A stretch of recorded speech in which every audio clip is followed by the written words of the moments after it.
Abominable is another animated film that adds to this oddly new trend of animation studios putting out movies that star Yeti-like creatures. First there was Warner Brothers that did Smallfoot, a movie I really liked. Laika did Missing Link, which sorry, I still only see as average. And now DreamWorks steps into the ring with Abominable. The weird thing to say about this movie is that it may just be one of the hardest animated movies to talk about. I know that sounds strange, as this is simply just an animated kids flick, but I need to be upfront here. What I'm about to describe about this movie will remind you of one other movie or another. A Yeti named Everest has separated far from its natural habitat, and a wealthy man and zoologist want to use it for their own needs. When he meets a young Chinese girl named Yi, she and her friends decide to help him get back to his home. And that's about it when it comes to the story. Alright, so with the plot out of the way, go ahead and tell me what movies this reminded you of. Well, in my case, when I was watching trailers for this movie leading up to it, I thought,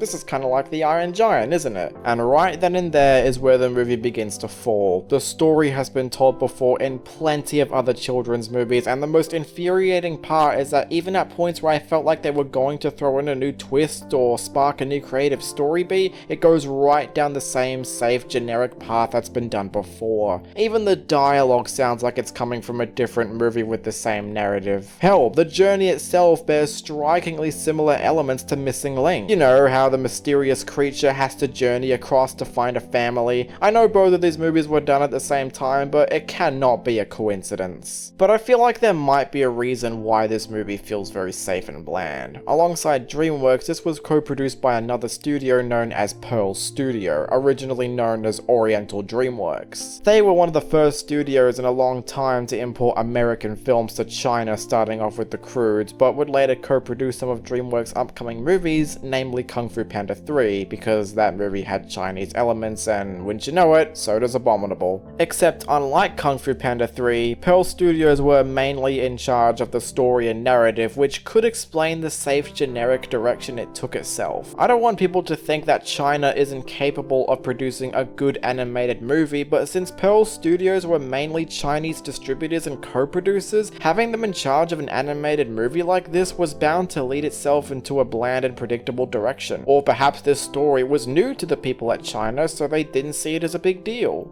It really sucks too, because I adore this animation. The colors, the textures, the background work, it all just leaps off the screen. But when you're putting this gorgeous animation to a story that's been done before, it makes it all the more disappointing. It doesn't help that the writing just isn't funny. Even with its slapstick, it doesn't feel as well timed and over the top as Angry Birds 2 was. A lot of the jokes are either too juvenile or just come in when they feel like it. Did you ever expect a snake to show up just to go whoop whoop? If you didn't, then this movie isn't for you. And maybe, just maybe, the characters can bring something new to this. I mean, even a movie as painfully average as Sing had some good characters used for its narrative. So does Abominable do that too? No. Well, okay, Everest himself does look pretty cute, probably one of the most distinct Yetis I've seen in an animated movie, but the human characters don't make me laugh. You've got the young female who's always looking for adventure because her normal life is too difficult, the small chubby one who's involved in slapstick, the one who's always questioning fantasy, and the evil corporate bad guys who want the Yeti just for gold, gold, gold. I feel the reason I found this movie hard to talk about or to add something new that I couldn't have said before is because Abominable, quite frankly, is one of the most safe, generic, unoriginal animated movies that I've seen in a very long time. Like I said earlier, if you've seen The Iron Giant, you've already seen Abominable. Perhaps you could do yourself a favor and just go watch that movie again. Abominable is certainly no awful flick by any means, it's not even really that bad, it's just painfully safe and forgettable.